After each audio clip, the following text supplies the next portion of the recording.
আজি আমি electromagnetic wave যাক অসমীয়াত বিদ্যুৎ চুম্বকীয় তৰংগ তাৰ বিষয়ে অলপ চাওঁ আহক।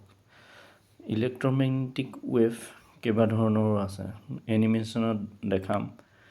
তাৰ ভিতৰত এই আপোনালোকে দেখিছে ইলেক্ট্ৰমেগনেটিক ৱেভখিনি, তাত কাৰেণ্ট ইলেক্ট্ৰিক আৰু মেগনেটিক ফিল্ড দুইটা পাৰপেণ্ডিকুলাৰলি চলে। এয়া দেখিছে ইলেক্ট্ৰিক ফিল্ড আৰু মেগনেটিক ফিল্ড XY এক্সিছত যদি থাকে তেনেহ'লে Z এক্সিছত ইলেক্ট্ৰমেগনেটিক ৱেভে মুভ কৰিব। Both are perpendicular to each other, electric field and magnetic field, and electromagnetic wave will pass through the Z axis.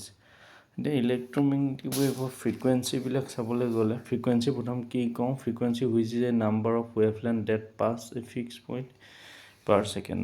So electromagnetic wave to sabole gole ataitko frequency besi hol আপোনালোকৰ gamma ৰে, আটাইতকৈ কম radio' ৱেভৰ।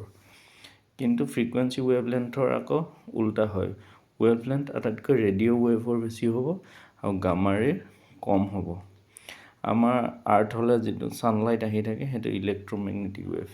আমাৰ visible স্পেক্ট্ৰামটো দেখিছে, light আমাৰ যিটো visible light আমি দেখা পাওঁ সেইটো এটা ইলেক্ট্ৰমেগনেটিক ৱেভ হিচাপে ছানৰ পৰা পৃথিৱীলৈ আহে, তাৰ কাৰণে কোনো মিডিয়ামৰ দৰকাৰ নাথাকে। চ' ইলেক্ট্ৰমেগনেটিক ৱেভৰ ভিতৰত আটাইতকৈ ফ্ৰিকুৱেঞ্চি তলত দেখি পাই আছে, তলৰ লাইনটো ফ্ৰিকুৱেঞ্চি আটাইতকৈ বেছি গামা ৰে, তাতকৈ কম এক্স ৰে আহে।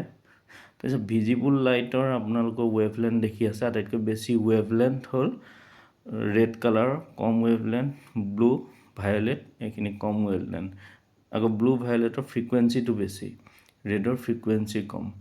ইয়াত ফ্ৰিকুৱেঞ্চি তলৰ লাইনটোত দেখা পাইছে আটাইতকৈ গামা ৰে ফ্ৰিকুৱেঞ্চিটো বেছি, যিবিলাক তাৰমানে ঘনকৈ 1 ছেকেণ্ডত বেছিবাৰ নাম্বাৰ হয় ফ্ৰিকুৱেঞ্চিটো, গতিকে এইটো কিন্তু ৱেভলেন্থটো তাৰ উল্টা হ'ব। এতিয়া আমাৰ ইলেক্ট্ৰমেগনেটিক ৱেভৰ বিভিন্ন ধৰণৰ এপ্লিকেশ্যন আছে। মোবাইলত যি চাই আছে ভিজিবল লাইট হয়, মোবাইল হয়, মাইক্ৰ'ৱেভত ইলেক্ট্ৰমেগনেটিক ৱেভ হয়নে, অভেনত। তাৰপিছত এক্স ৰেও এটা electromagnetic wave. Thanks and subscribe. Thank you.